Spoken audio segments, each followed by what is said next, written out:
and welcome to the latest in my video lesson series, this time focusing on social injustice, the theme of social injustice in A Christmas Carol. Before I crack on with that, just a reminder, if you haven't done so already, to head on over to mrhonline.co.uk and check out all the other video lessons that I've done over there. Alright, let's see what's next. Right, so social injustice, a definition: unfair treatment, a situation in which the rights of a person or a group of people are ignored.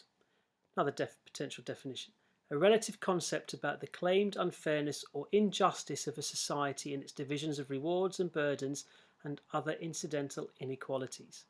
So, relevance to this story. Front and centre is Dickens' own sense of the injustices that existed within Victorian society based on his experiences growing up and his early work as a court reporter.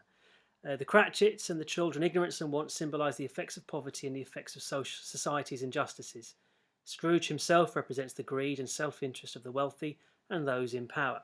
There's quite a lot of information on this little video lesson, so do use the pause button, have your notepad and pen ready, and jot down any key points that you think, yes, I fancy that, I'll remember that, I'll use that in my assessment coming up, or your mock coming up, or the real thing in May.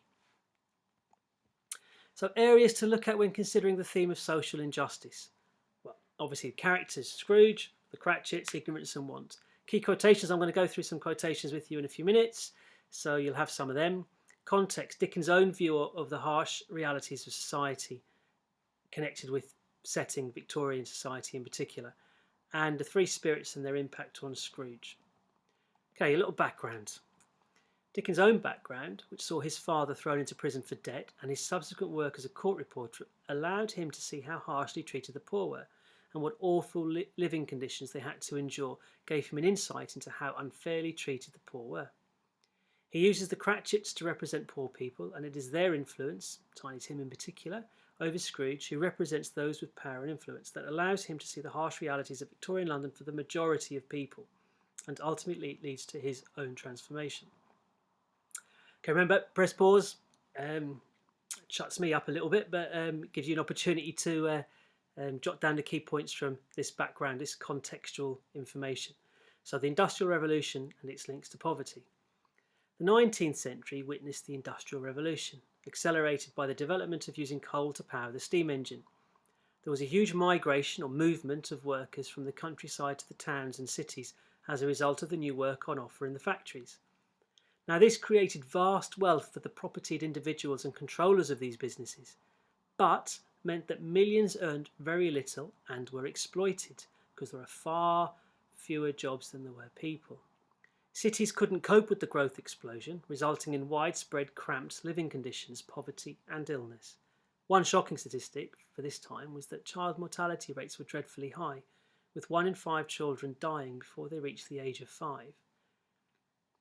With the government facing this crisis of poverty, they introduced some legislation in 1834 intended to deal with the problem. This New Poor Law meant that any able-bodied unemployed people would be supported only if they entered a workhouse. But these workhouses were deliberately harsh. They separated families. Provisions were basic, as the intention was to discourage the lazy poor.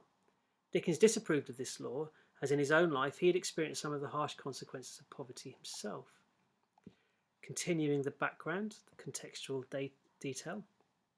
He believed that we all have a responsibility for those around us. He deplored the levels of poverty that existed in Victorian Britain and despised the way society ignored the dreadful conditions of children having to work in the workhouses whilst the rich enjoyed comfort and wealth. He had very little faith in political or church movements to counter poverty. He saw the New Poor Law as harsh and unfeeling.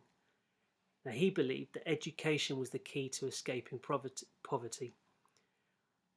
While there was a growing movement for education in the 19th century, most children had little education and were instead put to dangerous and poorly paid work. Dickens' voice became part of a growing call for reform, and with the help of a wealthy friend, he became involved in the Ragged Schools initiative in 1844, which aimed to provide a basic education for children, as he believed education provided the escape route out of poverty.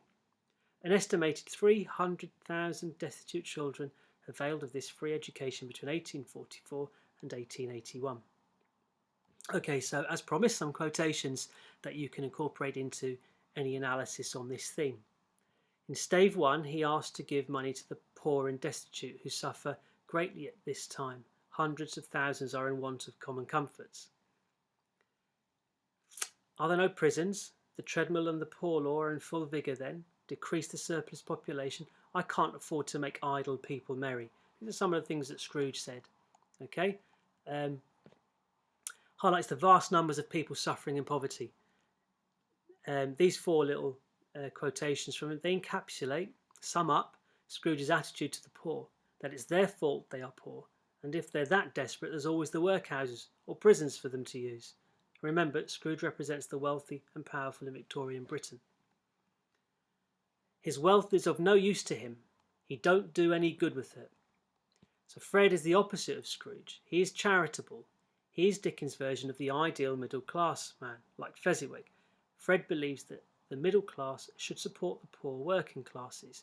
He believes they're on the same journey together, not a different race of people.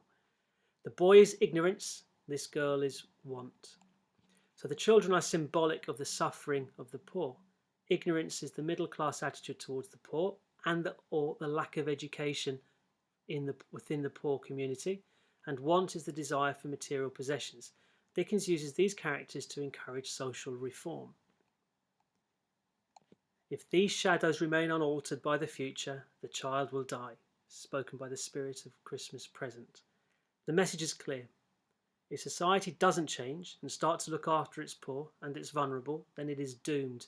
Remember, doom has a capital D in the story to emphasize it. The poor will continue to die young. Remember the statistic, 1 in 5 children dying before they reach the age of 5. Okay, relevance to the exam. Well, the theme of social injustice could be incorporated into any question on the characters of Scrooge, the Cratchits, or the Three Spirits. The use of setting, Victorian Britain, creation of tension and or mystery, and Dickens' intentions. What were his underlying messages in writing A Christmas Carol?